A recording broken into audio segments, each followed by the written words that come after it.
जैसा कि आप सब जानते हैं कि जब से ब्रेक्जिट हुआ है, यानी कि यूरोपियन यूनियन से यूके बाहर गया है, वहाँ पर जो बड़े बेसिक किस्म के उसके ऑक्यूपेशंस थे, वहाँ पर शॉर्टेज पैदा हुई तो बीच में कंसल्टेंट और एजेंट शामिल हुआ, वहाँ के लोग मिले और डन बेस के ऊपर इन्होंने वर्क परमिट बेचना शुरू कर दिए।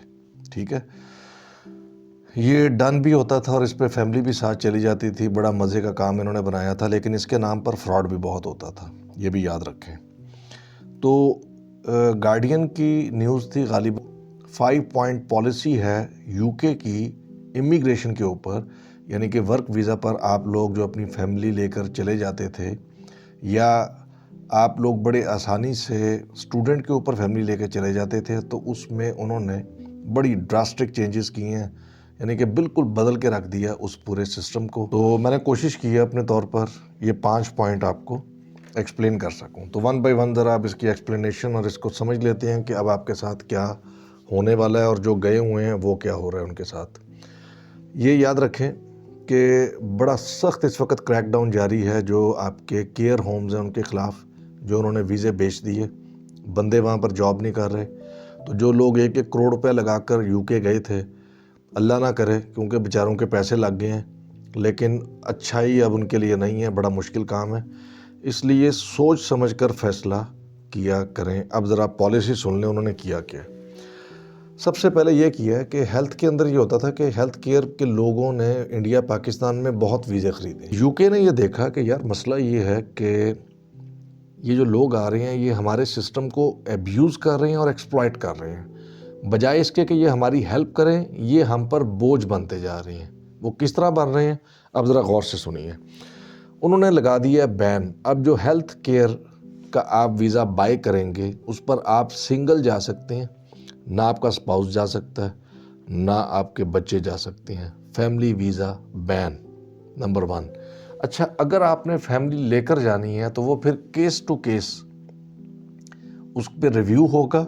और रिव्यू कौन करेगा कि वहाँ पर जो केयर आपके होम्स हैं वो रेगुलेटेड हैं बाय केयर क्वालिटी कमीशन। तो वो आपका जब COS आएगा तो अब COS पर आपको पता चलेगा कि आपका ये सिंगल वीज़ा है या आपको विद स्पाउस अलाउ हुआ है या कंप्लीट फैमिली के साथ अलाउ हुआ है, यानी कि आप, आपका स्पाउस यानी कि हस्बैंड वाइफ और आपके बच्चे भी। क्योंकि अब आपका केयर कमीशन, क्वालिटी कमीशन जो है वो फैसला करेगा कि आप अपनी फैमिली केयर के वीज़े के ऊपर यूके में ला सकते हैं। उन्होंने स्टैटिस्टिक्स इकट्ठे किए हैं, यानी कि उन्होंने कहा पिछले 9 मंथ्स में ना 2023 के सितंबर तक 9 मंथ्स बने, 1 लाख लोग आए हैं केयर के वीज़े पर, और उसमें से जो उनके साथ डिपेंडेंट आए हैं वो 1,20,000 आए हैं। उन 1,20,000 में से 25%, यानी कि जो रफली बन गए 30,000, तो 30,000 जो उनके डिपेंडेंट थे, यानी कि जो उनका स्पाउस था, वो लोग काम कर रहे हैं। जब वो काम करेंगे तो टैक्स पे करेंगे, टैक्स पे करेंगे तो गवर्नमेंट ऑफ यूके को सपोर्ट करेंगे। उन्होंने कहा यार 25% तो कर रहे हैं काम, बाकी के 75% क्या कर रहे हैं। केयर के ऊपर होता ये है कि आपकी हेल्थ इंश्योरेंस और आपकी पूरी फैमिली की हेल्थ इंश्योरेंस फ्री होती है। तो वो हुआ ये कि एक उन पर एक्सेस बर्डन पड़ गया 90,000 और लोगों का, बजाय इसके कि वो काम करते, वो जाकर यूके पर बोझ बन गए, उनके एजुकेशनल सिस्टम पर और उनके हेल्थ सिस्टम पर। तो ये था पहला पॉइंट। तो अब केयर वर्कर के साथ फैमिली का डिसीजन आपका केयर क्वालिटी कमीशन करेगा और केयर गिवर जो है वो अपने साथ अपनी फैमिली नहीं ले जा सकता। दूसरा जो है वो ये है, और ये बड़ा ख़तरनाक है, क्योंकि अब आपका जो डन वीज़ा है ना वो बहुत एक्सपेंसिव होने वाला है, अगर आपको जेन्युइन मिले तब भी। वो इसलिए कि आपकी जो IHS थी, पहले थी कुछ 400 समथिंग, अभी रिसेंटली इसी साल में 23 में इन्होंने बढ़ाकर की थी $624 पर पर्सन पर ईयर। ये बात समझ गए। और अब इसमें इन्होंने 66% का इंक्रीमेंट किया है और इसको कर दिया है 1035 पर पर्सन पर ईयर। तो इसका तीसरा जो पॉइंट है वो बड़ा इंपॉर्टेंट है कि उन्होंने जो मिनिमम सैलरी थी उनकी चलती आ रही फैमिली को स्पॉन्सर करने के लिए, ठीक है। फैमिली को जो स्पॉन्सर करने के लिए उनकी मिनिमम सैलरी थी वो थी $26,200। अगर आपकी हर साल की तनख्वाह $26,200 हो तो इसीलिए आपका जो कॉन्ट्रैक्ट आता था ना फैमिली को स्पॉन्सर करने के लिए, वो $26,200 पाउंड्स का कॉन्ट्रैक्ट होता था, COS के अंदर लिखा हुआ। उसको बढ़ाकर उन्होंने कर दिया 38,700। यानी कि अब आपका जो COS आएगा उस पर आपकी एनुअल सैलरी लिखी होगी 38,700। अब आप सोचेंगे कि आपको क्या फ़र्क पड़ता है, हम लेंगे और जाकर फैमिली ले जाएंगे। अब बात को सुने गौर से।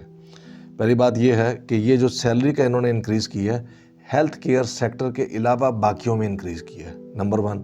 नंबर 2, जो टीचर्स हैं उनके अलावा किया है, ठीक है। तो बेसिकली हेल्थ केयर्स में तो उन्होंने फैमिली को कर दिया बैन। दूसरे प्रोफेशंस में जब ये बढ़ेगा तो होता ये था कि पीछे जॉब तो होती नहीं थी यूजुअली, तो आप उस वीज़े पे जाते थे, प्राइवेट कैश पे काम करते थे, तो पहले आप देते थे 550 पर मंथ टैक्स, अब वो बढ़कर हो जाएगा 900।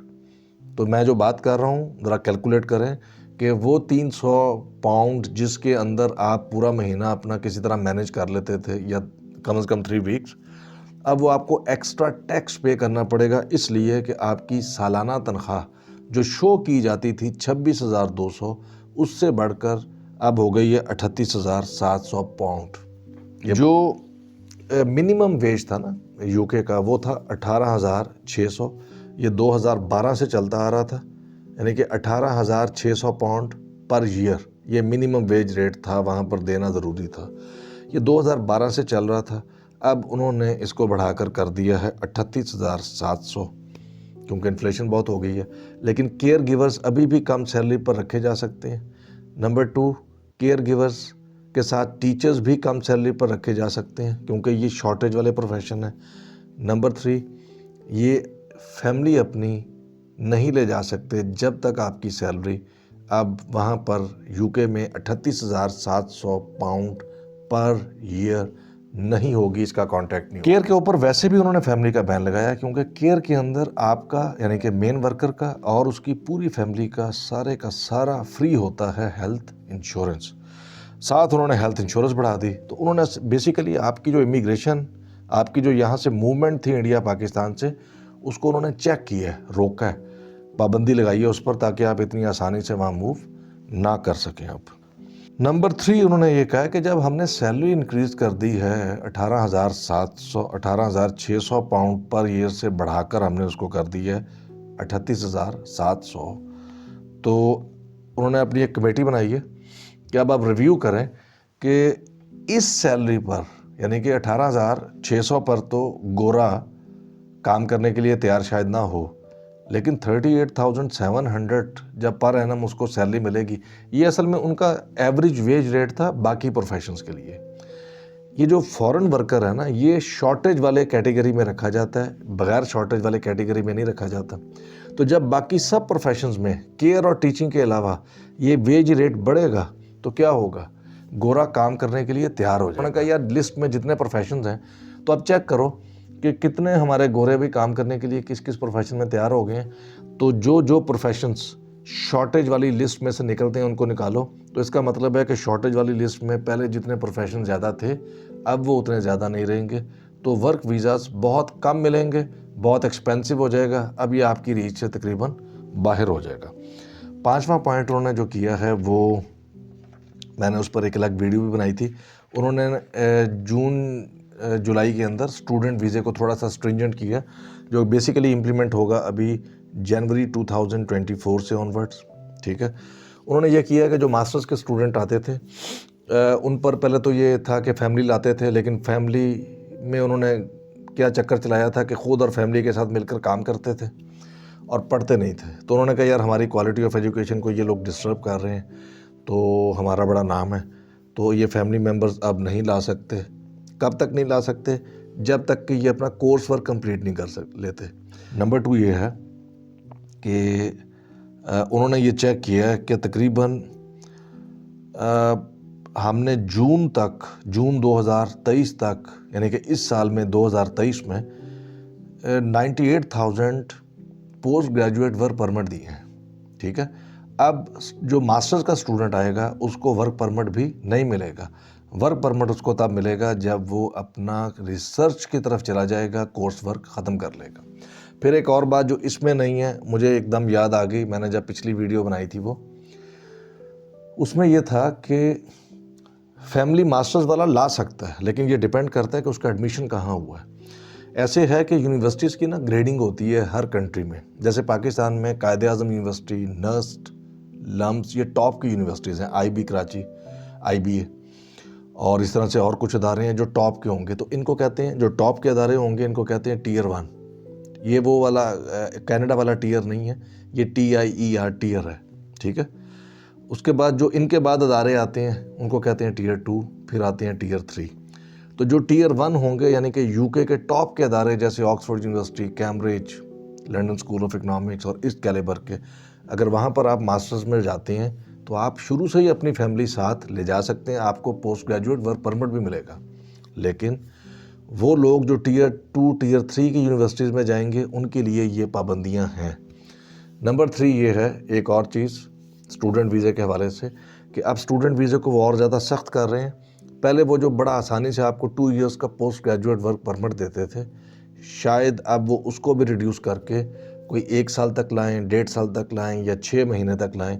यानी कि अब आपको यूके में स्टूडेंट वीज़े पर जाकर एज सच कोई एडवांटेज नहीं होगा। तो ये कुछ अपडेट्स थी, तो मैंने सोचा कि आपके साथ शेयर करूं।